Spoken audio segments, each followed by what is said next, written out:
Selamat sore, kami dari kelompok 12 akan mempresentasikan final project kami dengan judul Implementasi Deep Learning menggunakan Arsitektur Convolutional Neural Network atau CNN untuk klasifikasi sampah. Pada proyek kali ini, kami memanfaatkan metode Deep Learning untuk mengklasifikasikan sampah ke dalam dua kategori utama, yaitu organic and recyclable, dengan tujuan membantu proses pemilahan sampah secara otomatis dan lebih efisien. Lalu selanjutnya tujuan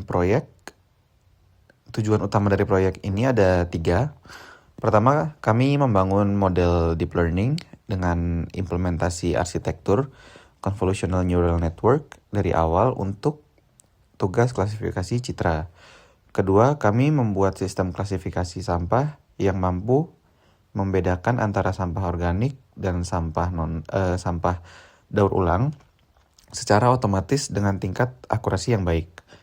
Ketiga, kami menggunakan evaluasi terhadap arsitektur CNN yang digunakan untuk mengetahui efektivitas model, terutama ketika dijalankan pada dataset publik dengan keterbatasan sumber daya komputasi.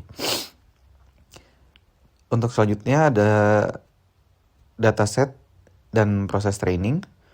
Pada tahap dataset dan training, data kami bagi dengan rasio 80% untuk training dan 20% untuk validasi dengan total lebih dari 22.000 gambar.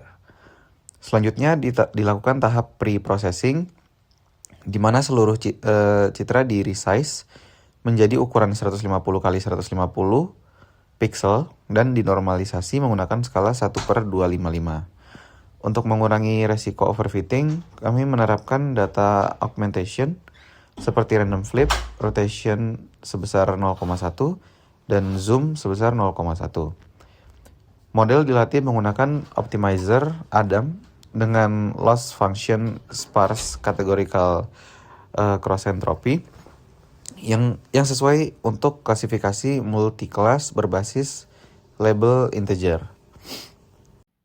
Oke, tahap pertama dalam penelitian ini kita melakukan tahap persiapan, di mana seluruh library yang kita butuhkan diimpor terlebih dahulu, seperti TensorFlow dan Keras digunakan untuk membangun serta melatih model CNN, NumPy untuk pengolahan data numerik, Matplotlib library untuk visualisasi, dan OS untuk mengatur akses ke folder dataset. Di baris selanjutnya digunakan untuk menentukan lokasi dataset. Pada bagian ini ditetapkan path untuk data training dan data testing sehingga struktur data menjadi jelas. Pemisahan ini penting agar proses pelatihan dan pengujian model dapat berjalan secara terpisah dan terkontrol. Lalu selanjutnya itu berisi proses pemuatan data training. Di sini ditentukan ukuran input gambar sebesar 150 x 150 pixel serta batch size dengan ukuran 32. Dataset dimuat langsung dari folder menggunakan image dataset from directory sehingga gambar otomatis dikonversi menjadi tensor dan diberi label sesuai dengan nama folder kelas. Di sel selanjutnya juga fungsinya itu sama seperti sebelumnya, namun digunakan untuk memuat data testing. Pada tahap ini juga diperoleh informasi nama kelas yang nantinya digunakan dalam proses evaluasi dan interpretasi hasil model. Di sel selanjutnya, sel 5 digunakan untuk menampilkan beberapa sampel gambar dari dataset training beserta labelnya.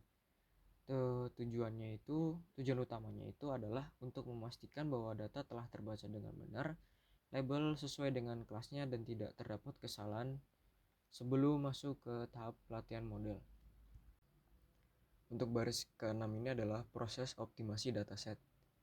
Pada tahap ini kita menggunakan autotune untuk mengatur prefetching secara otomatis sesuai kemampuan sistem. Dataset training, validation, dan testing ini masing-masing diberi proses caching agar data tidak perlu dimuat ulang dari disk, lalu di-prefetch untuk menyiapkan batch berikutnya saat model sedang training. Tujuannya sendiri adalah meningkatkan efisiensi dan mempercepat proses pelatihan. Dan di sel berikutnya digunakan untuk membatasi jumlah data yang diproses. Pada bagian ini, dataset training, validation, dan testing diambil sebagian menggunakan fungsi take Lalu langkah ini dilakukan untuk mengontrol durasi training dan menyesuaikan proses eksperimen agar lebih ringan dan cepat dijalankan. Di sel ke-8 merupakan tahap pembuatan data augmentation. Di sini dibuat layar augmentasi data seperti random, flip, rotation, dan zoom yang bertujuan untuk memperkaya variasi data training. Dengan adanya augmentasi, model menjadi lebih robust dan tidak mudah overlifting terhadap pola tertentu. Di sel 9 berisi proses pembangunan arsitektur model CNN. Model disusun secara sekuensial, dimulai dari input layer, data augmentation, dan rescaling untuk normalisasi pixel. Selanjutnya, digunakan beberapa convolution dan max pooling layer untuk ekstraksi fitur. Lalu, flatten dan dense layer sebagai classifier dengan output 2 kelas menggunakan softmax. Dan menghasilkan output sebagai berikut ini. Di sini ada hasil pelatihan model CNN. Yang pertama, konfigurasi pelatihan. Nomor 1 ada model dilatih menggunakan fungsi model fit. Yang kedua, data yang digunakan terdiri dari data latih train DS dan data validasi val DS. Yang ketiga, proses pelatihan dilakukan selama 3 epoch. Kemudian ada hasil pelatihan epoch 1 sampai 3. Akurasi pelatihan meningkat dari 70,9% pada epoch pertama menjadi sekitar 82,3% pada epoch ketiga. Akurasi validasi berada pada kisaran 79% sampai 82% dengan nilai akhir sekitar 81%. Nilai loss pada data latih dan validasi mengalami penurunan, menandakan proses pembelajaran berjalan dengan baik. Perbedaan antara akurasi pelatihan dan validasi relatif kecil. Yang berikutnya ada visualisasi performa model CNN. Yang pertama, kita menjelaskan yang grafik akurasi. Nomor 1, akurasi training meningkat secara konsisten dari epoch 1 hingga epoch 3. Yang kedua, akurasi validasi meningkat pada epoch 2 dan sedikit menurun pada epoch 3. Perbedaan antara akurasi training dan validasi relatif kecil. Yang keempat, hal ini menunjukkan model mampu menggeneralisasi data dengan baik dan tidak mengalami overfitting yang signifikan. Kemudian yang grafik loss, nomor 1, nilai training loss menurun di setiap epoch, menandakan model semakin optimal dalam meminimalkan kesalahan. Yang kedua, validation loss menurun hingga epoch 2, kemudian sedikit meningkat pada epoch 3. Yang ketiga, kenaikan kecil pada validation loss masih dalam batas wajar dan menunjukkan model mulai mendekati kondisi optimal. Kemudian analisis grafik akurasi dan juga loss-nya. Grafik menunjukkan bahwa akurasi training meningkat secara konsisten hingga mencapai sekitar 82%. Sementara akurasi validasi berada di sekitaran 80-82%. Menandakan model mampu melakukan generalisasi dengan baik. Nilai training loss menurun di setiap epoch, menunjukkan proses pembelajaran berjalan optimal. Sedangkan validation loss sedikit meningkat di akhir epoch, namun masih dalam batas wajar. Secara keseluruhan, model CNN memiliki kinerja yang stabil dan tidak mengalami overfitting yang signifikan, sehingga layak digunakan untuk klasifikasi citra sampah. Kemudian di sini ada evaluasi model yang menggunakan data uji, tes data. Model CNN dievaluasi menggunakan data uji, tes dataset yang tidak digunakan pada proses pelatihan maupun validasi. Hasil evaluasi menunjukkan akurasi sebesar kurang lebih 86% dengan nilai loss sekitar 0,41. Nilai ini menandakan bahwa model mampu menggeneralisasi dengan baik pada data baru, sehingga performa tidak hanya baik pada data latih, tetapi juga pada data benar-benar belum dilihat sebelumnya. Hal ini memperkuat kesimpulan bahwa model CNN ada andal dan layak digunakan untuk klasifikasi citra sampah. Bagian akhir sini tuh untuk mengevaluasi hasil prediksi model secara visual dan melihat apakah model ini tuh bisa mengklasifikasi gambar dengan benar atau tidak.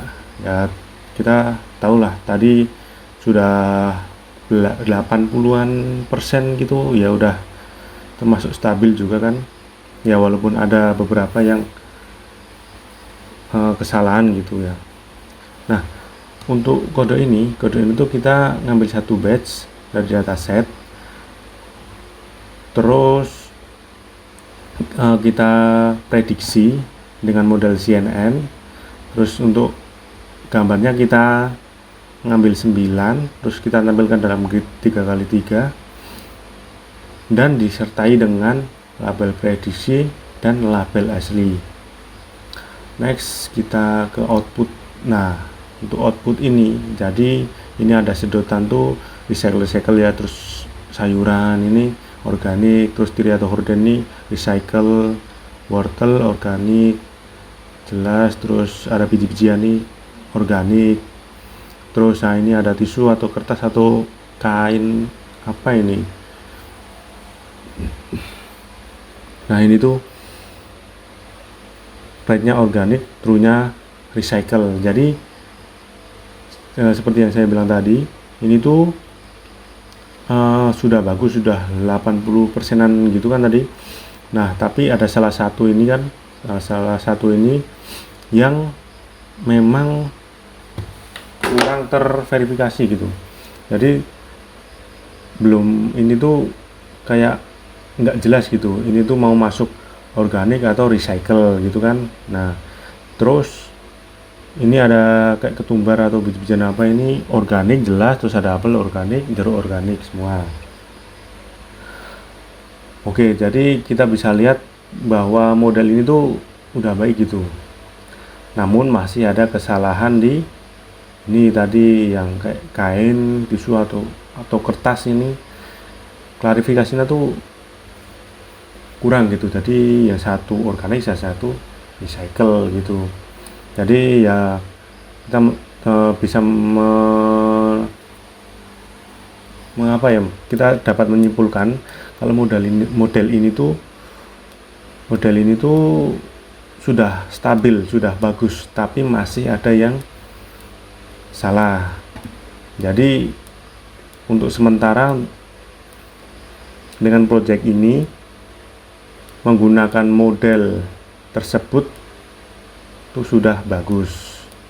Berdasarkan hasil pengujian, model CNN yang kami bangun berhasil membedakan objek kelas organik dan recyclable dengan tingkat akurasi sekitar 86%. Model juga menunjukkan kemampuan generalisasi yang cukup baik pada data validasi.